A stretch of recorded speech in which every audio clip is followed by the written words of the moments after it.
Baik Mbak Farah, terima kasih Mbak Farah sudah nyempetin Mbak Farah datang ke Ibu untuk melakukan sesi konseling pada siang hari ini.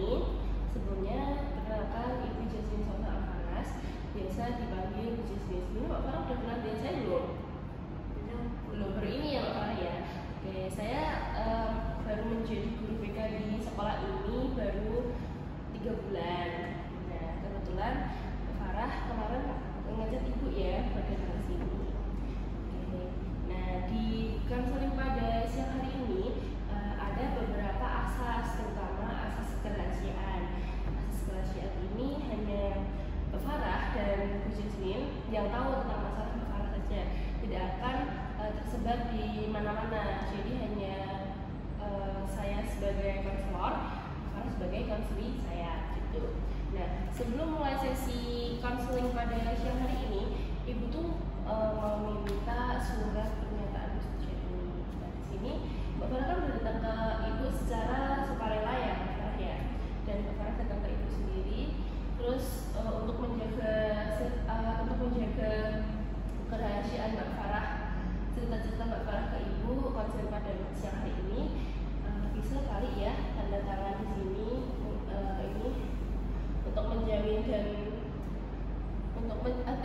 untuk menjamin kerahasiaan kita berdua. Bisa diisi Mbak Farah, bisa diisi nama.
Ini namanya adalah Ibu Consent.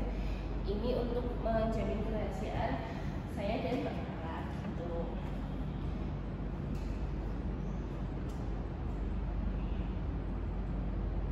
Oke, pada sesi konseling kita siang hari ini akan dilaksanakan selama 40 menit. Mbak Farah setuju tidak? Setuju ya. Mbak Farah, kesepakatan kita pada siang hari ini, Mbak Farah boleh menangis sepuas-puasnya, boleh berteriak sepuas-puasnya, tapi Mbak Farah tidak boleh merusak fasilitas yang ada di ruangan ini. Gitu nje. Oke, Mbak Farah boleh lepas masker biar sesi konseling kita biar agak jelas. Kalau tidak pakai masker, lepas saja. Baiklah. Oke, Mbak Farah boleh langsung menceritakan masalah yang Mbak Farah alami saat ini. Apapun itu, Ibu siap mendengar dan membantu Mbak Farah. Baik Bu, jadi masalah yang saat ini saya rasakan, saya merasa motivasi belajar saya sedang turun dan emang rendah. Kayak ditandai dengan malas belajar sama tunda-tunda pekerjaan dan tugas gitu Bu. Saya seperti tidak memiliki dorongan untuk belajar itu Bu, yaitu kan tidak ada motivasi buat belajar. Anak terakhir Punya kakak juga berarti ya. Kalau Mbak Farah suka belajar nggak sama kakak Mbak Farah gitu, walaupun mungkin prodinya beda, mungkin Mbak Farah bisa belajar gitu ya sama kakaknya. Itu gimana Mbak Farah? Ya sebenarnya baik-baik aja sih Bu, cuma ya jarang belajar bareng soalnya ya prodinya beda sama kayak di rumah saya nih, kayak bukan budaya tradisinya kayak jarang ada yang belajar gitu Bu, kayak udah pinter dari sono ya gitu. Kalau prodinya emang beda-beda, ya sih agak sulit untuk belajar bareng ya Mbak Farah.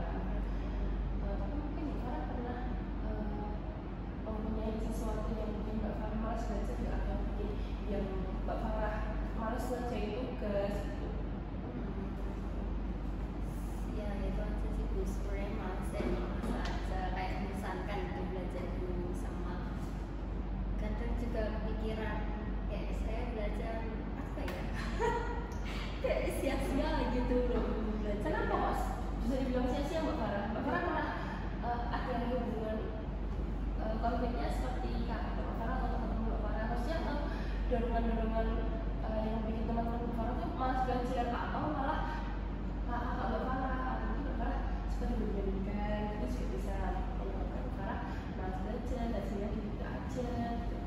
Ya, saya sering membandingkan diri sendiri sama mbak-mbak saya sih. Sebenarnya nggak ada yang bandingan, tapi dari saya sendiri aja saya berpikir negatif.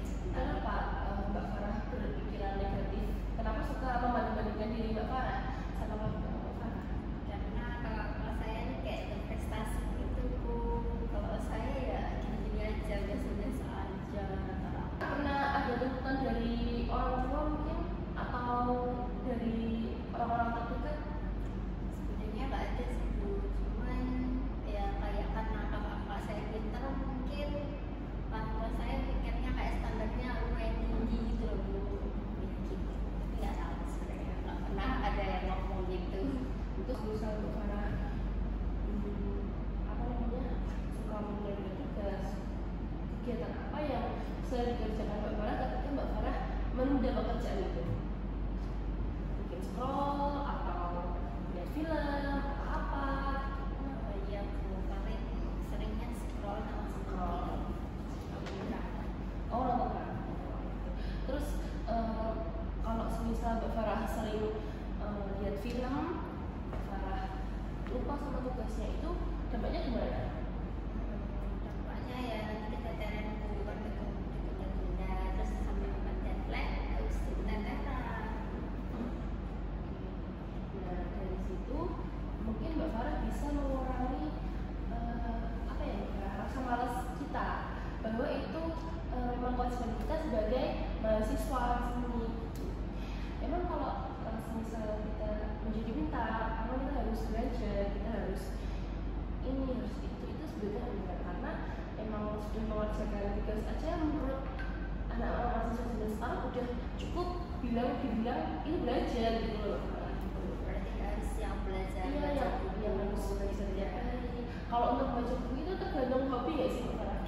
Iya kan? Iya sih Bu, Iya. tapi juga mendalami Benar. Menurut Mbak Farah, ketika belajar membosankan, apa yang membuat Mbak Farah belajar itu membosankan? Maksudnya apa yang bisa dikatain kalau belajar itu membosankan? Padahal belajar tidak selalu membosankan. Belajar itu bisa sambil dengerin musik, belajar itu bisa sambil jalan-jalan ke taman atau sambil nyemil atau sambil apa gitu. Apa yang membuat Mbak Farah mengatakan bahwa belajar itu adalah sesuatu hal yang membosankan? karena nggak tahu gitu aja. Oke. Terus kalau Mbak Farah merasa bosan, mungkin memang kalau menjadi seorang mahasiswa itu memang semuanya itu emang semangat terus belajar. Enggak juga ya. Yang itu kita kan di sini mungkin Mbak Farah dan Mbak kan hanya menjadi seorang mahasiswa yang dimana mau nggak mau harus dikerjakan tugasnya karena itu sudah menjadi kewajiban Mbak Farah, kewajiban teman-teman juga sebagai mahasiswa di sini. Anggap aja ini tuh sebagai amal jariah kita kepada kampus, kepada prodi, karena sudah Mbak Farah sudah masuk, Mbak Farah harus tuntas itu. Oke, terus kalau misal belajarnya membosankan atau belajarnya apa, Mbak Farah menggunakan metode apa yang ada? Mungkin yang membuat belajarnya Mbak Farah itu nggak membosankan, nggak bikin ngantuk. Biasanya kan orang-orang kalau belajar kan ngantuk ya Mbak Farah ya. Mbak Farah biasanya kayak apa sih? Saya biasanya baca-baca sambil dengerin musik. Itu udah menurut Ibu itu udah suatu kemajuan yang Mbak Farah pengen terus mengejar dan terus pengen dicoba ya Mbak Farah. Dan itu harapan Ibu juga Mbak Farah tetap selalu konsisten di dalam belajar Mbak Farah yang Mbak Farah sukai saat ini. Itu dengan menggunakan musik, terus Mbak Farah bisa apa namanya mengenalkan rasa masuk Farah dulu, baru nanti kalau lihat diskusi lagi. Gitu. Mungkin Mbak Farah untuk mengembangkan semangat Mbak Farah belajar, mungkin Mbak Farah bisa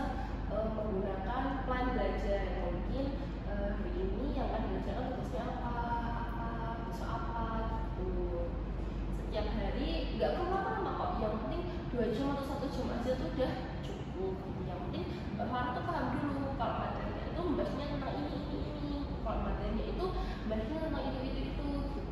Ini Mbak Farah paham dulu gitu. Nah gitu.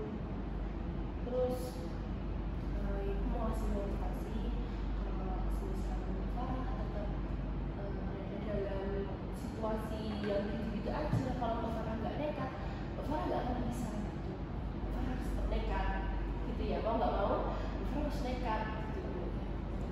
Oke, mungkin bisa yang itu Mbak Farah bisa melakukan apa yang ibu bilang tadi, seperti Mbak Farah bikin plan untuk belajar, untuk keseharian Mbak Farah, biar hari-hari Mbak Farah itu tidak katakan alias tidak berantakan. Nah di sini ibu punya self help yang dimana Mbak Farah harus mengisi pertanyaan-pertanyaan ibu untuk melihat bagaimana ibu bisa melihat perkembangan Mbak Farah di sesi konseling selanjutnya gitu. Nah, gimana Mbak Farah untuk mengisi self help dulu yang ibu berikan untuk Mbak Farah. Silahkan Mbak Farah.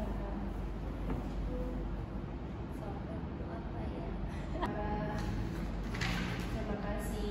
Ini untuk penilaian ibu terhadap perkembangan Mbak Farah di sesi konseling selanjutnya.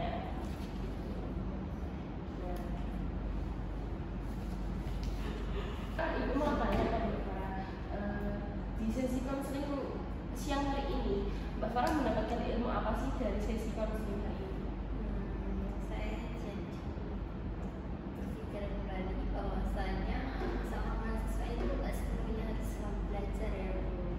Memang ada masanya motivasinya turun, tapi yang wajib itu ya mengerjakan tugas-tugasnya, karena sebagai mahasiswa memang kewajibannya adalah kalau misal belajar itu bikin Mbak Farah bosan, ngantuk, capek, dan lain-lain, mungkin Mbak Farah bisa apa ya? Mbak Farah mungkin bisa mungkin Mbak Farah bisa melakukan meditasi, mungkin seperti Mbak Farah meletakkan badan dulu, Mbak Farah meletakkan laptop ataupun buku, Mbak Farah duduk dengan tegak, Mbak Farah bisa menyilangkan kaki, Mbak Farah tarik nafas, Mbak Farah pikirin yang indah-indah. Di sini Mbak Farah mau jalan kemana ya, mau makan apa ya, gitu-gitu Mbak Farah. Atau mungkin Mbak Farah bisa memberikan self reward kepada diri Mbak Farah sendiri, bahwasanya aku bisa loh di titik sekarang, bahwasanya Mbak Farah bisa loh belajar dengan tuntas dalam waktu 2 jam atau 1 jam tersebut gitu. Atau mungkin Mbak Farah juga bisa melakukan relaksasi, seperti Mbak Farah lari, jogging sambil dengerin musik. Mbak Farah suka jogging nggak tadi ya? Suka. Paling jalan-jalan aja. Oh jalan-jalan, itu udah bagus sih Mbak, bisa jalan-jalan keluar cari udara segar ya kan. Mbak Farah bisa dengerin musik yang Mbak Farah suka sambil Mbak Farah melakukan aktivitas yang Mbak Farah suka. Mungkin Mbak Farah suka memasak itu Mbak Farah. Dan selanjutnya Mbak Farah juga bisa melatih Mbak Farah di situasi yang berbeda. Coba bayangin Mbak Farah ketika Mbak Farah bayangin dengan Mbak Farah mengejamkan mata. Mbak Farah bayangin jika Mbak Farah ada di rumah, Mbak Farah mendapatkan tugas pekerjaan di rumah, terus Mbak Farah siap-siap di rumah menata. Mbak Farah bisa melakukan role playing, itu mempraktekkan Mbak Farah bagaimana memberikan semangat belajar. Misalnya Mbak Farah bayangin di rumah, Mbak Farah bisa menata meja dengan nyaman, kursi dengan nyaman, pakai headset atau headphone, mendengarkan lagu, terus Mbak Farah mengucapkan, aku mampu dan aku bisa menyelesaikan tugas hari ini. Bayangin Mbak Farah, gimana Mbak Farah rasanya? Mbak Farah Ya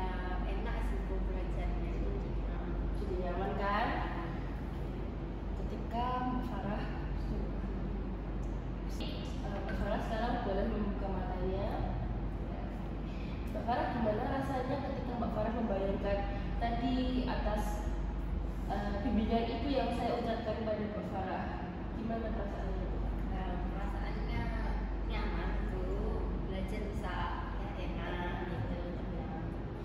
Terus Mbak Farah juga bisa menerapkan di tempat luar. Mungkin Mbak Farah bisa menerapkan di coffee shop atau di restoran gitu.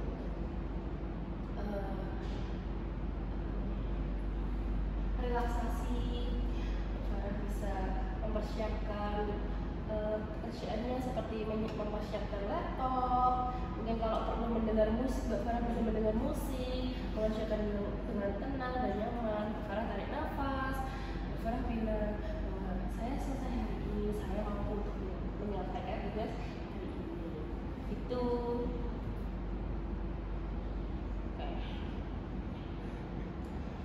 Oke, Mbak Farah, tadi kan sudah seperti yang Ibu ucapkan untuk membuat plan belajar setiap hari dengan teknik yang mungkin menurut Mbak Farah menarik gitu ya.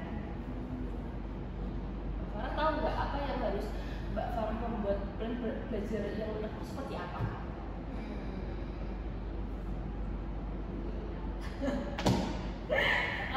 Nanti deh Kak.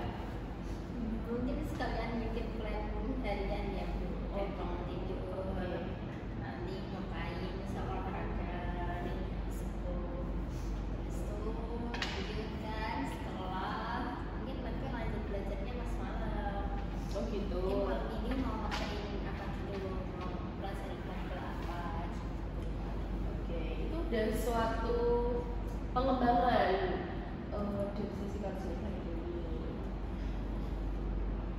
Juga bisa memotivasi diri sendiri, mungkin bisa dari motivasinya seperti habis mengerjakan tugas ini, aku mau solusi sini. Jadi itu sebuah bentuk self reward yang terus bisa Beli makanan. makanan jajan yang Mbak Farah suka. Terus mungkin bisa membuat kata-kata mutiara ditempelin di meja belajar Mbak Farah. Jadi Mbak Farah setiap belajar melihat meja itu Mbak Farah jadi semangat lagi. Motivasinya jadi terbangun lagi gitu. Kata-kata positif gitu ya. Ya kata-kata positif Mbak Farah seperti ayo Farah semangat, ntar lagi lulus loh gitu juga boleh. Mbak Farah, setelah melakukan sesi layanan konseling hari ini, gimana? Apa yang Mbak Farah dapatkan? Yang saya dapatkan, saya jadi berpikir kembali kalau misalnya seorang mahasiswa ini nggak harus selalu belajar ya Bu, seutuhnya belajar. Jadi memang kadang ada saat-saat masa-masa buat turun motivasi belajarnya. Nah, kalau habis turun bisa ditingkatin lagi motivasinya. Dan belajar itu bukan suatu kewajiban seorang mahasiswa. Yang penting kita memenuhi tugas sebagai mahasiswa yang baik itu. Terus setelah melakukan sesi layanan konseling, apa rencana Mbak Farah untuk di masa yang akan mendatang? Jadi plan apa yang harus Mbak Farah dan plan apa yang harus diubah Mbak Farah untuk masa yang akan datang? Yaitu Bu, kayak tadi buat plan keseharian, kayak jadwal mau ngapain aja, tulis gitu. Terus itu nanti kalau misalnya habis menyelesaikan suatu tugas, saya bisa memberi self reward untuk diri saya supaya bisa semangat lagi mengerjakannya selanjutnya. Gitu. Oke, mungkin Mbak Farah bisa menulisnya di lembar ini yang udah Ibu siapkan, serta diberi kesan dan pesan pada sesi layanan konseling. Coba saya.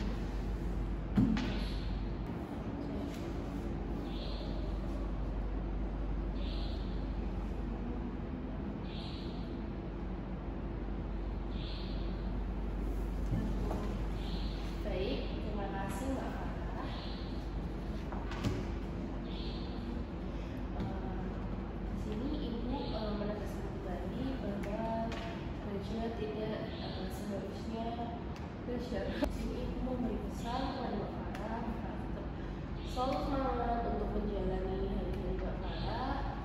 Mbak Farah semangat dalam Mbak Farah belajar, motivasi ditingkatkan. Terus yang lebih banget pada konseling hari ini, Mbak Farah sudah bagus membuat plan-plan yang awalnya Mbak Farah belajar itu membosankan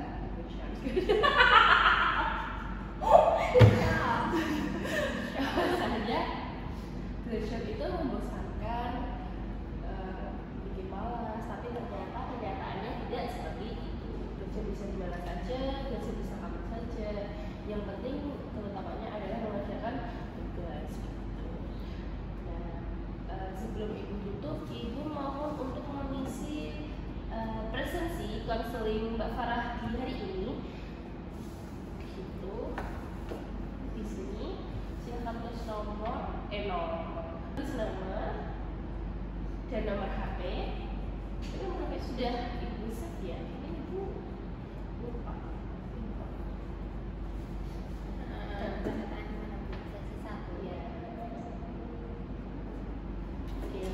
Karena sesi konseling tidak hanya satu kali, maka kita ketemu lagi di hari Senin pada jam 1 siang gitu ya Mbak Farah. Ibu mengucapkan terima kasih atas kehadiran Mbak Farah, supaya teman-teman ibu sudah mempercayakan ibu sebagai konselor Mbak Farah. Terus pertemuan selanjutnya akan Terus untuk pertemuan selanjutnya kita akan bertemu kembali untuk melihat perkembangan Mbak Farah. Dan tidak lupa ibu memberi tugas kepada Mbak Farah. Jadi Mbak Farah bisa menuliskan hari-hari Mbak Farah mengerjakan apa. Mbak Farah bisa menuliskan di lembar kertas yang telah ibu berikan kepada Mbak Farah. Mbak Farah bisa menuliskan kegiatan apa pada hari itu, plan apa yang dikerjakan, seperti itu. Oke, nanti kita bertemu lagi di minggu depan, kita koreksi bareng-bareng. Nanti yang ditanyakan silahkan